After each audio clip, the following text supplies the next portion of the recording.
The Autobiography of C.H. Spurgeon, Volume 3, Chapter 71. A Home for the Fatherless. Never let it be forgotten that in the mysterious arrangements of Providence, the sword and the trowel led to the founding of the Stockwell Orphanage. This would be no mean result, if it were at all that the magazine had accomplished. For in that happy home, we hope to house a portion of England's orphanhood for many a year to come, receiving the fatherless as an easier door than that which only opens to clamorous competition and laborious canvassing. CHS in the prefix to the Sword and the Trowel volume for 1867. It is striking to see, as you and I did see, a woman of moderate wealth discarding all the comforts of life in order to save sufficient funds to start an orphanage in which children might be cared for, not merely, as she said, for the children's sake, but for Christ's sake, that he might be glorified. The Stockwell Orphanage is the alabaster box which a devout woman presented to her Lord. Her memory is blessed. Its perfume is recognized in all parts of the earth at this moment to the glory of the Lord she loved. CHS in sermon preached at the Tabernacle, November 2nd, 1884, from the text, "She hath wrought a good work on me." It is very generally known that the Stockwell Orphanage was originated through the gift to Mr. Spurgeon of £20,000 by Mrs. Hilliard, the widow of a Church of England clergyman. But the various circumstances which preceded that noble act of generosity are not so widely known. In the previous chapter mention is made of the article in The Sword and the Trowel for August 1866 entitled The Holy War of the Present Hour. In that paper, after the paragraph advocating the widespread dissemination of religious literature, Mr. Spurgeon wrote, "Further, it is laid very heavily on our heart to stir up our friends to rescue some of the scholastic influence of our adversaries out of their hands. In the common schools of England, church influence is out of all proportion to the respective numbers of the Episcopal body and the non-conforming churches. We have too much given up our children to the enemy, and if the clergy had possessed the skill to hold them, the mischief might have been terrible. As it is, our Sabbath schools have neutralized the evil to a large extent, but it ought not to be suffered to exist any longer. A great effort should be made to multiply our day schools and to render them distinctly religious by teaching the gospel to them and by laboring to bring the children, as children, to the Lord Jesus. The silly cry of the non-secular is duping many into the establishment of schools in which the most important part of wisdom, namely, the fear of the Lord, is altogether ignored. We trust this folly will soon be given up, and that we shall see schools in which all that we believe and hold dear shall be taught to the children of our poorer adherents." When Mrs. Hilliard read these words, and the further plea for the establishment also of religious schools of a higher order, they indicated to her the method by which she might realize the fulfillment of a purpose that she had long cherished in her heart. She had felt specially drawn out in sympathy towards fatherless boys, so she wrote to Mr. Spurgeon telling him of her desire and asking his assistance in carrying it into effect. The pastor's own heart had been prepared by the Lord for such a proposal through a remarkable experience at the previous Monday evening prayer meeting at the Tabernacle. Pastor C. Welton, who was at that time a student in the college, had preserved this interesting record of what happened on that occasion. Mr. Spurgeon said, "Dear friends, we are a huge church and should be doing more for the Lord in this great city. I want us tonight to ask him to send us some new work, and if we need money to carry it on, let us pray that the means may also be sent." Several of the students had been called to the platform to join with deacons and elders in leading the assembly to the throne of grace and to plead with God about the matter. While that mighty man of prayer, Mr. William Olney, was wrestling with the Lord, the beloved President knew that the answer had come. Had the Holy Spirit told him? It seemed so. For walking lightly across the platform to where I was sitting, he said to me softly, "It's all right, Wilton. You pray for the conversion of sinners, will you?" A few days after this tabernacle prayer meeting, Mrs. Hilliard wrote to the dear pastor offering to entrust him with £20,000 for the purpose of founding an orphanage for fatherless children. Here was the new work and the money with it, which to begin it. It was my conviction 30 years ago, as it is today, that the Stockwell Orphanage, as well as the money to found it, came from the Lord in answer to the petitions offered that Monday night. Surely the orphanage was born of prayer. Mr. Spurgeon's name had been introduced to Mrs. Hilliard in an extraordinary way. The incident does not appear to have ever come to his knowledge, and it was not made public until some years after he was called home. Speaking at the orphanage in June 1896, Professor Henderson of Bristol Baptist College said, "Mrs. Hilliard and two friends of mine, a husband and wife, were sitting together here in London, and in the course of their conversation, Mrs. Hilliard said to my friend, 'I have a considerable sum of money that I want to employ for beneficent purposes, but I am not competent to administer it myself. I wish you would take this £20,000 and use it for the glory of God.'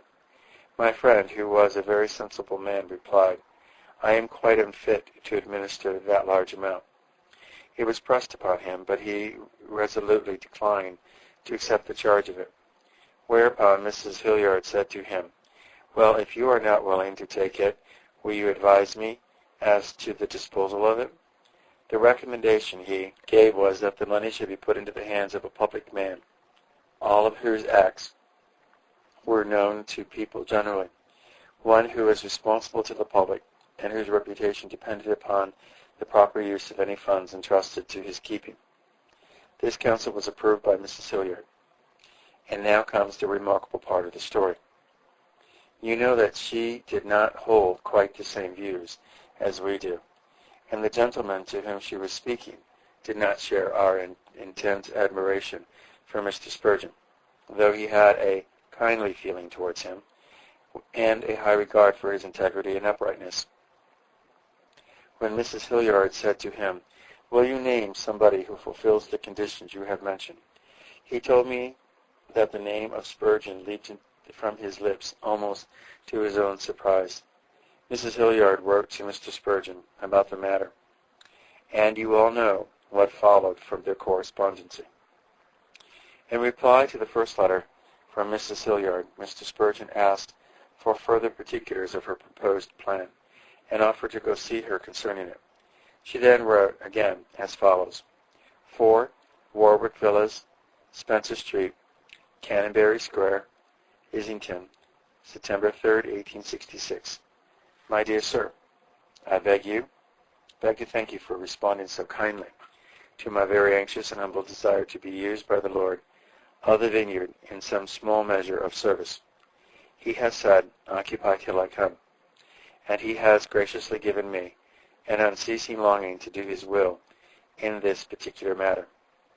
My oft-repeated inquiry has been, what shall I render unto the Lord for all the inestimable benefits he has conferred upon me? Truly, we can but offer to him of his own, yet has he graciously promised to accept this at our hands. That which the Lord has laid upon my heart at present is the great need there is of an orphan house, requiring neither votes nor patronage, and especially one conducted upon simple gospel principles, yet just as one as might be a kind of stepping stone to your suggested higher school and your college. For I think education to be effectual should begin at a very early age. I have now about £20,000 which I should like, God willing, to devote to the training and education of a few orphan boys. Of course, bringing the little ones to Jesus is my first and chief desire. I doubt not that many dear Christians would like to help in a work of this kind under your direction and control. And should such an institution grow to any large extent, I feel sure there would be no cause to fear the want of means to meet the needs of the dear orphans, for have they not a rich Father? I shall esteem it a great favor if you can call and talk the matter over with me on Thursday next, between the hours of 12 and 4, if you kindly propose. And I remain, dear sir, your truly obliged, Anne Hilliard. P.S. I would leave this matter entirely in the Lord's hands, not desiring to go before, but to follow his guidance. A stained glass window in the boardroom of the orphanage represents the interview between Mrs. Hilliard, Mr. Spurgeon, and Mr. Higgs, whom the pastor took with him for consultation with regard to the details of a suggested scheme. As they approached the address given in the lady's letter, the very modest style of the villas made them ask one another whether they were being hoaxed, for it did not seem likely that anyone living in such a humble style would have £20,000 to give away. They discovered afterwards that it was only by the exercise of the most rigid economy that the good woman had been able to save that large sum. On being admitted to the plainly furnished room where Mrs. Hilliard received them, Mr. Spurgeon said to her, "We have called, madam, about the £200 you mentioned in your letter." £200, did I write? I meant to have said £20,000. "Oh, yes," replied the pastor, "you did put £20,000, but I was not sure whether a naught or two had slipped in by mistake, and thought I would be on the safe side." Then they discussed the whole question from various points of view, Mr. Spurgeon being specially anxious to assert whether the money ought to go to any relatives, and even suggesting that it might be handed over to Mr. Mueller for his orphan homes. The lady, however, adhered to her determination to entrust the £20,000 to Mr. Spurgeon, and to him alone. The next letter shows that the project was assuming a definite shape, and that the pastor and his friends had undertaken the great charge thus providentially committed to them. 4 Warwick Villa, Spencer Street, Canonbury Square, Islington, September 17, 1866. My dear sir, I return you many sincere thanks for your great kindness and the prayerful and persevering attention you have given to the matter next to my heart, that is the making provision as the Lord enables us for the necessities, both temporal and spiritual, of some of his own dear little ones. I cannot but trace the hand of God in so marvelously guiding me to one who has not only the will, but the ability to carry out the plan. And thus my poor petition has already in a measure been answered. Truly, you have much blessed work already on your hands, yet I feel sure that you will not shrink from this new enterprise. It is the Lord's own cause, and he will give health and strength and every other requisite for carrying it on, and thus may he be pleased greatly to extend it under your influence. I am aware that we have undertaken a great responsibility, yet we will not fear, but exercise entire dependency upon him who is indeed the Father of the fatherless, and able to do far more than we either ask or think. And I have not the shadow of a doubt, but with his smile and blessing, it must and will assuredly prosper. I am pleased to hear that the lady you mentioned will give her willing cooperation. How kind of your good deacons also. Your aid will be most valuable. I had not thought of any other trustees. I am so glad you think many good dear friends will be found to help in this work. I am so glad you think I am much encouraged by precious scriptures. Open thy mouth wide, and I will fill it. And according to your faith be it unto you, with many others. The choice of a competent master is a very important matter. If you have an interview with the person you mentioned, you will be able in some measure to judge whether he would be likely to suit your purpose. He will no doubt decide that there must be discipline exercised, great firmness, united with much patience and forbearance, love only. Whenever you wish to have an interview with me, if you will kindly send me a line previously, I shall be sure to be at home. And I remain, dear sir, most truly yours in the Lord, Ann Hilliard. A preliminary notice was inserted in the Sword and the Trowel for October 1866. In the following January, the site at Stockwell was purchased.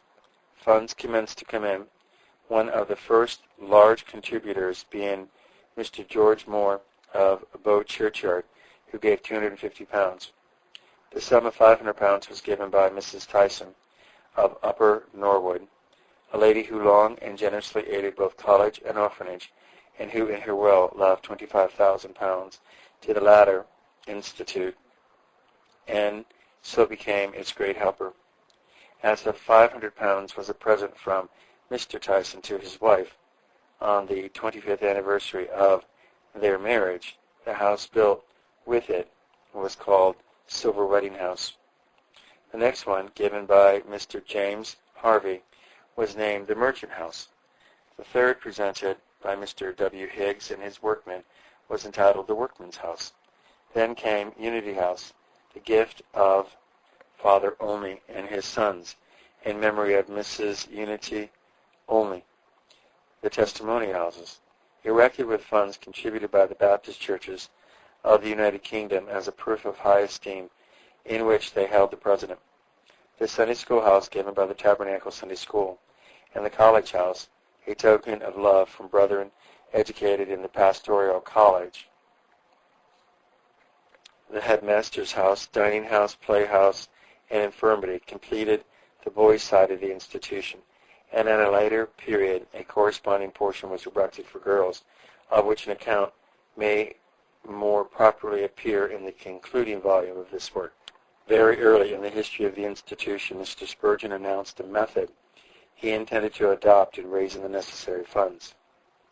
Preaching in the Tabernacle in 1867 on Believing to See, he said, "I hope the day may soon come when the noble example which has been set by our esteemed brother, Mr. Mueller of Bristol, will be more constantly followed in all the Lord's work, for rest assured that if we will but believe to see, we shall see great things." I cannot forbear mentioning to you tonight what God has enabled us to see of late as a church. We met together one Monday night, as you will remember, for prayer concerning the orphanage, and it was not a little remarkable that on the Saturday of that week the Lord should have moved some friend who knew nothing of our prayers to give £500 to that object. It astonished some of you that on the following Monday God should have influenced another to give £600. When I told you of that at the next prayer meeting, you did not think, perhaps, that the Lord had something else in store, and that the following Tuesday another friend would come with £500. It was just the same in the building of this tabernacle. We were a few and poor people when we commenced, but still we moved on by faith and never went into debt. We trusted in God, and the house was built to the eternal honor of Him who hears and answers prayer. And mark you, it will be in the erection of this orphan home. We shall see greater things than these if only our faith will precede our sight. But if we go upon the old custom of our general societies and first look out for a regular income and get our subscribers and send round our collectors and pay our percentages, that is, do not trust God but trust our subscribers, if we go by that rule, we shall see very little and have no room for believing. But if we shall just trust God and believe that He never did leave a work that He put upon us and never set us to do a thing without meaning to help us through with it, we shall soon see that the God of Israel still lives and that his arm is not shortened. Many notable interpositions of providence have occurred in connection with the building and maintenance of the institution. One of the earliest and most memorable took place on November 20th, 1867, concerning which Mr. Spurgeon wrote several years afterwards, among his own personal recollections of Dr. Brock. We remember when, being somewhat indisposed, as is, alas, too often our lot, we went to spend a quiet day or two at a beloved friend's mansion in Regent's Park. We were dining, and Dr. Brock was one of our little company. Mention was made that the Stockwell Orphanage was being built, and that cash for the builder would be needed in a day or two, but was not yet in hand. We declared our confidence in God that the need would be supplied, and that we should never owe any man a pound for the Lord's work. Our friend agreed that in the review of the past, such confidence was natural, and was due to our ever faithful Lord.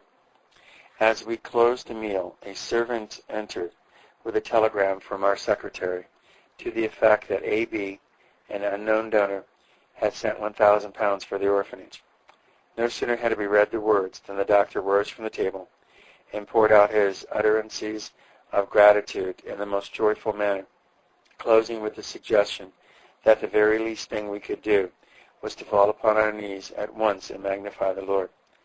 The prayer and praise which he then poured out we shall never forget.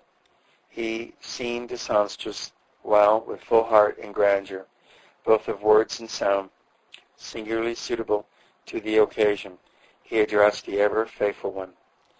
He knew our feebleness at the time, and while he looked upon the gift of God as a great tenderness to us in our infirmity, he also seemed to feel such perfect oneness with us in our delight that he took the duty of expressing it quite out of our hands, and spoke in our name as well as in his. If a fortune had been left him, he could not have been more delighted than he was at the liberal supply of our needs in the Lord's work. We sat around the fire and talked together of the goodness of God, and our hearts was lifted up in the ways of the Lord. Among the very latest things we spoke of when we last met on earth was that evening at our friend's house, and the great goodness of the Lord in response to our faith. While we write the record, our heart wells up with new gratitude for the choice benefit. Surely, if in heaven the saints shall converse together of the things of earth, this will be one of the subjects upon which two comrades of 20 years may be expected to commune. A few weeks later, the same anonymous donor dropped into the President's letterbox 2 banknotes for £1,000 each, one for the college and the other for the orphanage, with a letter in which the generous giver said, "The latter led me to contribute to the former." The invitation was especially cheering to Mr. Spurgeon, for he had feared, perhaps naturally, that the new institution would be likely to impoverish the older one. In November 1869, when the President was suddenly laid aside by an attack of smallpox, a friend who knew nothing of his illness called and left £500 for the orphanage, and a few days later an anonymous donor, who also was unaware of Mr. Spurgeon's affliction, sent £1,000 for the same purpose. At one meeting of the trustees, the financial report was, all bills paid, but only £3 left in hand. Prayer was offered, and the stream of liberality soon began to flow again. On another occasion, the funds were completely exhausted, and the managers were driven to special supplication on behalf of the work. That very day, nearly £400 was poured into the treasury, and the hearts of the pleaders were gladdened and encouraged. The President's usual plan, when supplies ran short, was first to give all he could and ask his fellow trustees to do the same, then to lay the case before the Lord in the full belief that he would incline his stewards to send in all that was required. As long as he was able to do so, Mr. Spurgeon presided at the meetings of the trustees, and afterwards he kept informed of their proceedings. by copies of the minutes while the most important items of business were decided, subject to the approval of the President. In the earlier days, he used personally to see the applicants, an experience which often proved expensive, for he could not listen to the sad stories of the poor widows without temporarily relieving their necessities, whatever might be the decision concerning the admission of their children. Sometimes there was a humorous side to the situation, and he was quick to notice it. One day a woman came with quite a little tribe of boys and girls, and in reply to the inquiries put to her, said that she had been twice left a widow, and her second husband, whom she had recently lost, had been previously married. And then, separating the children into three groups, she said, "These are his, those are mine, these are ours." In relating the story afterwards, Mr. Spurgeon used to say that he did not remember any other incident in which positive pronouns had proved so useful. In January 1869, the President wrote in The Sword and the Trowel, "At the orphanage, we are still set fast for want of a master. The Lord will, we trust, guide us to the right man, but out of many applicants, not one has seemed to us to be suitable." 2 months later, however, Mr. Spurgeon was able to report, "Mr. Charlesworth, assistant minister to Mr. Newman Hall of Surrey Chapel, has accepted the post of master of the orphanage." He called in, as we are wont to say, by accident, at the very moment when a letter was handed to us from the previously elected master declining to fulfill his engagement. Our disappointment was considerable at the loss of the man of our choice, but when we found that this dear friend had been thinking of the work and was ready to undertake it, we were filled with gratitude to the overruling hand of God. The election of a pseudo-Baptist to such an important position was another incident of the Catholicistic of the Spirit that Mr. Spurgeon had manifested in appointing a Congregationalist, Mr. Rogers, to the post of principal of the Pastors' College, and choosing another member of the same denomination, Mr. Selway, to be the scientific lecturer in that institution. The undenominational character of the orphanage is apparent from a glance at the table showing the religious views of the parents of the children received. Up to the date covered by the present volume, out of the 527 orphans who had found a happy home at Stockwell, no less than 166 had come from the Church of England families, while Baptists were only represented by 121, Congregationists 64, Wesleyans 58, and other bodies by still smaller numbers. Mr. Spurgeon never had occasion to regret the choice of Mr. Charlesworth for the position which he still holds, and he might have said at any later period of his life what he wrote in The Sword and the Trowel for March 1873. Our dear brother, Mr. Charlesworth, fills the place of master to our great joy and to the evident benefit of all the boys. That number of the magazine also contained the following interesting announcement. On Monday, February the 24th, 5 of the youth educated at the orphanage were baptized at the Tabernacle, together with our friend, Mr. V.J. Charlesworth, the master, who gave an address explaining his reasons for being baptized as a believer. Many others of the orphans have followed this example, or united with other branches of Church of Christ and are actively engaged in Christian service. Of those who have entered the ministry, 3, Monsignor R.S. Latimer, C.W. Townsend, and John Maynor, were still further indebted to Mr. Spurgeon for the training they received in the Pastors' College. The last named of the 3, the little Jack of the orphanage, went from the college to the Congo, and so took the short route to heaven. The tablet to his memory on the house in which he lived while in the institution must be to the boys who read it a continual reminder of one of their number whose influence, even as a lad, was of the most gracious character. It is a fact also worthy of mention that another of the inmates of the orphanage, in an early days, Mr. F. G. Lads, after serving for a time as a teacher, had been for 20 years the esteemed and efficient secretary of the institution. On one occasion, when there had been an addition to Mr. Charlesworth's family, Mr. Spurgeon, in a tone of apparent seriousness, told the trustees that he had to call their attention to the fact that the headmaster had introduced a child into the orphanage without the permission of the managers, and he added that this was not the first time such a thing had happened. One of the brethren, not noticing the merry twinkle in the president's eye, proposed that Mr. Charlesworth should be called in question concerning the matter, and also that he should be very distinctly informed that such a proceeding must not be repeated. The resolution was probably not put into the meeting, and a truthful historian must record that there were several similar occurrences in after years.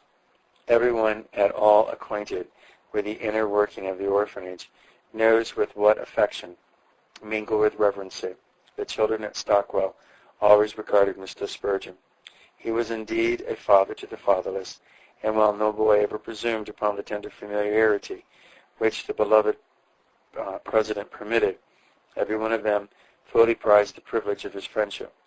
There was no mistaking the ringing cheer which greeted his arrival. Everybody on the premises instantly knew what that shout meant, and passed round the cheering message, "Mr. Spurgeon has come." In the memorandum, Stockwell Orphanage Tract, issued in 1892, after Mr. Spurgeon was called home, Mr. Charlesworth wrote concerning the promoted president, "The children loved him, and his visits always called forth the most boisterous demonstrations of delight. His appearance was the signal for a general movement towards the center of attraction, and he often said, 'They compass me about like bees.' The eagerness with which they sought to grasp his hand often involved the younger children in the risk of being trampled upon by others. But with ready tact and condescension, he singled out those who were at a disadvantage and extended to them his hand. At the memorial service conducted by the headmaster, it was asserted that every boy present had shaken hands with the dear president, a fact of no small significance. Every visit cost him as many pennies as there were children in the orphanage. Proud as they were to possess the coin for its spending power, it was regarded as having an augmented value from the fact that it was a gift from Mr. Spurgeon. Many years ago, a simple incident was related in The Sword and the Trowel, which showed how even the most friendless of the orphans felt that he might tell his troubles in the sympathetic ear of the great preacher. Sitting down upon one of the seats in the orphanage ground, we were talking with one of our brother trustees when a little fellow, we should think about 8 years of age, left the other boys who were playing around us and came deliberately up to us. He opened fire upon us thus: "Please, Mr. Spurgeon, I want to come and sit down on that seat between you two gentlemen. Come along, Bob, and tell us what you want. Please, Mr. Spurgeon, suppose there was a little boy who had no father, who lived in an orphanage with a lot of other little boys who had no fathers. And suppose all those little boys had mothers and aunts who come once a month and brought them apples and oranges and gave them pennies. And suppose this little boy had no mother and no aunt, and so nobody never came to bring him nice things. Don't you think somebody ought to give him a penny? Because, Mr. Spurgeon, that's me." Somebody felt something wet in his eye, and Bob got his sixpence and went off in a great state of delight. Poor little soul, he had seized the opportunity to pour out a bitterness which had ranked in his little heart and made him miserable when the monthly visiting day came round. And as he said, nobody never came to bring him nice things. The narrative, of course, brought little Bob a plentiful supply of pocket money, and was the means of helping others of the orphans who, like him, were motherless and fatherless. It also served Mr. Spurgeon many a time as an illustration of the way in which a personal appeal might be made effectual. One of the best pleas for the institution that the beloved president ever issued was dictated to his secretary under the olives at Mentone. It was addressed to those who are happily married or hope to be. And after allusions to the bliss of true marriage, union, and the consequent sorrow when one of the twain should be removed by death, the writer showed how often poverty made the bereavement even more painful, and then pointed out the blessing that a home for the fatherless became to the poor struggling widow suddenly left with a large family. The article contains special references to the Stockwell Orphanage, and it was in due time published in The Sword and the Trowel. As soon as it appeared, one gentleman sent £100 as a thank offering from himself and his wife for their many years of happy married life, and other donors sent smaller amounts.